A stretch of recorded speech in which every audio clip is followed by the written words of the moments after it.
من سيئات أعمالنا من يهده الله فهو المهتد ومن يضلل فلا تجد له وليا مرشدا ونشهد أن لا إله إلا الله وحده لا شريك له ونشهد أن سيدنا محمدا عبده ورسوله اللهم صل على سيدنا محمد وعلى آل سيدنا محمد ربي اشرح لي صدري ويسر لي أمري واحلل عقدة من لساني يفقهوا قولي.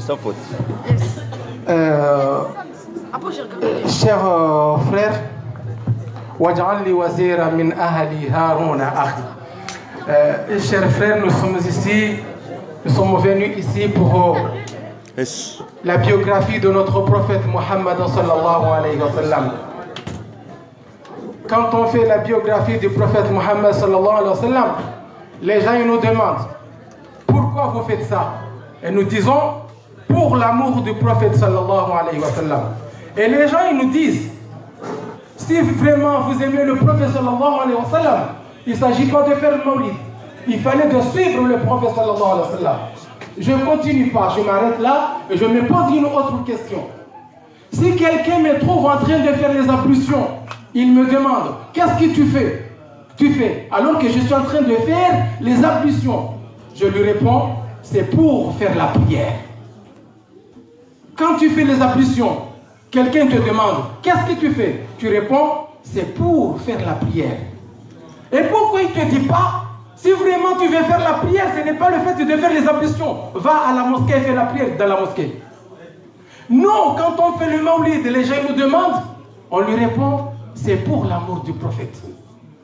Parce que tu ne peux pas faire la prière si tu n'as pas fait les ablutions. Et l'amour du prophète, c'est suivre le prophète Mohammed sallallahu alayhi wa sallam. Mais comment, tu veux m'expliquer, comment tu peux suivre le prophète Mohammed sallallahu alayhi wa sallam si toi tu ne l'aimes pas? Et comment tu peux aimer le prophète sallallahu alayhi wa sallam si toi tu ne le connais pas? Et comment tu peux connaître le prophète Mohammed sallallahu alayhi wa sallam si tu ne veux pas écouter sa biographie? Donc cette biographie-là qu'on fait ici, c'est pour montrer que nous, on aime le prophète Mohammed sallallahu alayhi wa sallam. Parce que même quelqu'un qui va aux toilettes, il va faire ses besoins. Tu lui demandes, tu vas aux toilettes? Oui, je vais aux toilettes parce que je dois me préparer pour faire la prière. Parce que tu ne peux pas faire la prière avant de faire les ablutions, mais quand tu as des besoins, tu dois aller aux toilettes pour faire tes besoins. C'est pour ça, les savants, ils ont dit que ce qui empêche d'accomplir ce qui est obligatoire, s'il y a un acte qui est obligatoire comme faire la prière, ce qui empêche de faire ce qui est obligatoire devient obligatoire. Comme je ne peux pas suivre le prophète Mohammed sallallahu alayhi wa sallam sans que je l'aime, et je ne peux pas l'aimer sans que j'ai une connaissance, je connais la personnalité de notre prophète Mohammed sallallahu alayhi wa sallam, et je ne peux pas connaître la personnalité de notre prophète Mohammed sallallahu alayhi wa sallam sans que j'ai appris sa biographie. Et c'est dans le Maulid, les grands savants ils ont montré que parmi les livres qui ont montré d'une manière avec certitude la biographie du prophète Mohammed sallallahu alayhi wa sallam, ils citent déjà le Barzanji, ce livre-là que nous sommes en train de lire. C'est pour cela qu'il y en a parmi nous des frères qui l'ont traduit en comorien pour que les Comoriens puissent bien comprendre. Il n'y en a pas de doute pour les Arabes, mais aussi il y a des travaux qu'on a déjà entamés pour essayer de prendre ce qui a été traduit en comorien pour le traduire aussi en français pour que les enfants ils puissent bénéficier comme nous on a bénéficié et qu'Inch'Allah qu'on a suivi le prophète sallallahu alayhi wa sallam, qu'on va être avec lui dans le paradis. C'est pour ça que nous sommes ici. C'est pour annoncer la bonne nouvelle que les gens qui ont fait le déplacement depuis Strasbourg, les gens qui ont fait le déplacement depuis Montbéliard, les gens qui ont fait le déplacement depuis Mulhouse, les gens qui ont fait le déplacement depuis Colmar, les gens qui ont fait le déplacement depuis Belfort, qui ont fait le déplacement, qui ont mis leur énergie ici à Besançon pour organiser un événement pareil. Et de toute la région, Bourgogne, Franche-Comté, Beaune, Châlons, Dijon, jusqu'à arriver ici. Mais pourquoi? Pour l'amour de notre prophète Mohammed sallallahu alayhi wa sallam. Inch'Allah, Inch'Allah, le jour dernier, on sera avec lui bi'idhnillah ta'ala. Parce que parmi les bonnes nouvelles que le prophète sallallahu alayhi wa sallam il nous a annoncé, et quand il a reçu le verset Allah subhanahu wa ta'ala il va te donner jusqu'à ce que tu sois satisfait. Le prophète sallallahu alayhi wa sallam il a dit non.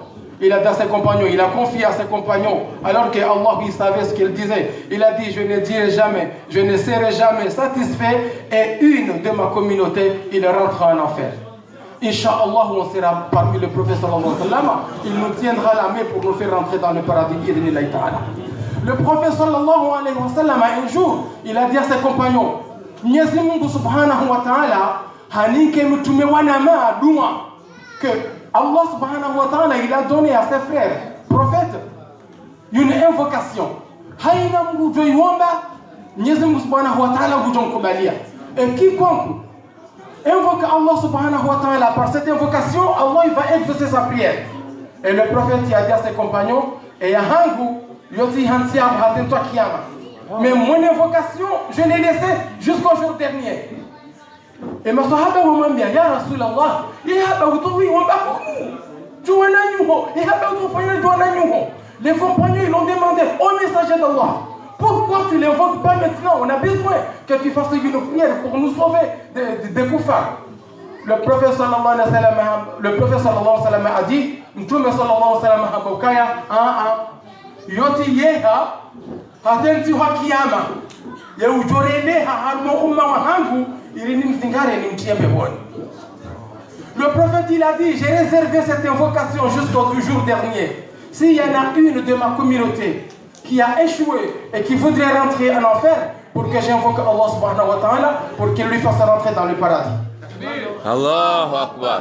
C'est pour cela que le prophète sallallahu alayhi wa sallam, quand il va demander une faveur à Allah pour sa communauté, jusqu'à ce que Allah il va lui dire, va dans la porte du paradis et fais rentrer tout ce que tu veux. Et le prophète sallallahu alayhi wa sallam, il fait rentrer tout le monde jusqu'à ce qu'il ne voit rien de sa communauté. Maintenant, ce sont les autres qui vont rentrer, soit au paradis, soit en enfer. Mais lui, il a déjà fait ce qu'il fallait pour sa communauté. Mais le prophète sallallahu alayhi wa sallam, il va quitter la porte du paradis pour se positionner à la porte de l'enfer. On lui a dit, mais qu'est-ce que tu fais là? Il a dit, je vais rester ici, au cas où il y en a une qui m'a échappé, que je ne l'ai pas vue, et qui risque d'aller en enfer, comme ça je vais lui voir, qu'on l'amène en enfer pour demander, Ya Allah, il fait partie de ma communauté, pour qu'il retourne au paradis. Allahu Akbar. Donc si nous sommes ici, nous avons fait ce déplacement-là, Inch'Allah, Allah il va nous récompenser. Et comment? Alors que le prophète sallallahu alayhi wa sallam, il n'était pas prophète. Le jour où il est né, la servante, il est parti dire à Abu Lahab, en disant que il y a eu une naissance dans la famille. Il a dit à partir d'aujourd'hui, tu es libre. Pour l'amour de cet enfant-là qui était né. Alors que le prophète, il n'était pas prophète. Et cet homme-là, c'est le don, il est mort, mécréant, mais c'est parmi les mécréants, c'est le seul qui a un châtiment réduit auprès d'Allah. Et tous les lundis où le prophète est né, alors que le Messie il est mort mécréant. Et le prophète il n'était pas prophète, mais comme il était content, parce que le prophète il est né ce jour-là, il a libéré, il a affranchi une esclave. Allah subhanahu wa ta'ala a réduit sa peine. Nous disons Ashhadu an la ilaha illallah wa ashhadu anna Muhammadan Rasulullah. Nashhadu an la ilaha illallah wa nashhadu anna Muhammadan Rasulullah. Et nous prions sur le prophète sallallahu alayhi wa sallam. Vous imaginez, c'est comme la personne qui a dit Subhanallah. Regardez la bonté d'Allah subhanahu wa ta'ala. Il a demandé à Moïse et à Haroun d'aller chez Pharaon. Alors que Pharaon il a dit, je suis votre Seigneur. Mais ça ne suffit pas là. Je suis votre Seigneur, mais le plus haut. Parmi les grands, je suis le grand de tout. Allah il a dit à Haroun et Moussa, il a dit, idhaba ila Pharaon, faqula lahu qawlan layyin. Allez devant Pharaon. Il faut lui parler d'une manière douce, tranquillement. Peut-être il va réfléchir et retourner dans le paradis. Il y en a un chef qui a dit, et si Allah subhanahu wa ta'ala il est clément envers celui-là, qui a dit qu'il est le plus grand, n'en parlons pas nous qui disons Allah, tu es le seul et le plus grand.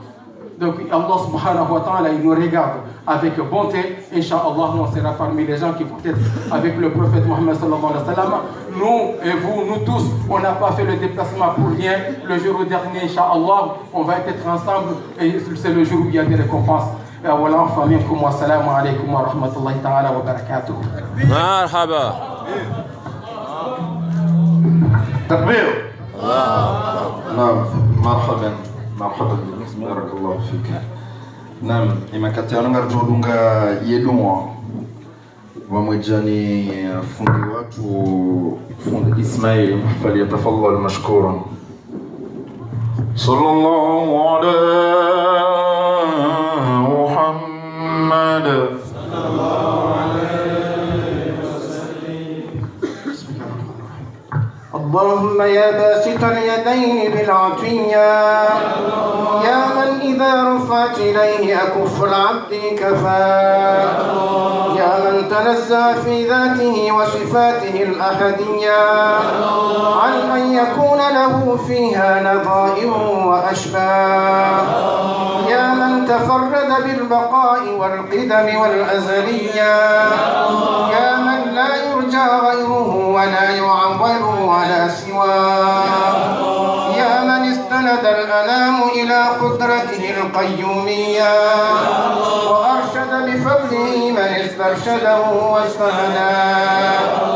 نسألك اللهم بأنوارك القدسية التي أزاحت من ظلمات الشك دجاه، ونتوسل إليك بشرف الذات المحمدية ومن هو آخر الأنبياء بسورته وأولهم بمعناه، وبآله كواكب أمن البرية وسفينة السلامة والنجاة، وبأصحابه أولي الحناية والأفضلية الذين بذلوا نفوسهم لله يبتغون فضلا من الله، وبحملة شريعته أولي المناقب والخصوصية الذين استبشروا بنعمة وفضل من الله. أن توفقنا في الأقوال والأعمال الإخلاص لله، وتنجح لكل من الحاضرين والغائبين مطلبه ومناه، وتخلصنا من أسر الشهوات والأهواء القلبية، وتحقق لنا من الآمال ما بك ظننا، وتكفينا كل مدن همة وبلية، ولا تجعلنا ممن أهواه هواه، وتبني لنا بالحسن اليقين خطوفا نانية جليا، وتمحو عنا كل ذنب بدينا، وتستر لكل منا عيبه وعجزه وعسره علي محمد دام سنقولون بابا في جوهي ولما بقى لنا هم بيكان زين جلوان دام وزيسيل تنالا دام بيولا بهو سبعة برحمة ومغفرة وتقيم عنا سواك نعم كيف تزيرهم نعم كيف تزيرهم ولكل سائل مقاما ومحيا، ولكل راج ما أمله فيك ورجاء، وقد سألناك راجين مواهبك اللدنيا، فحقق لنا ما منك رجونا.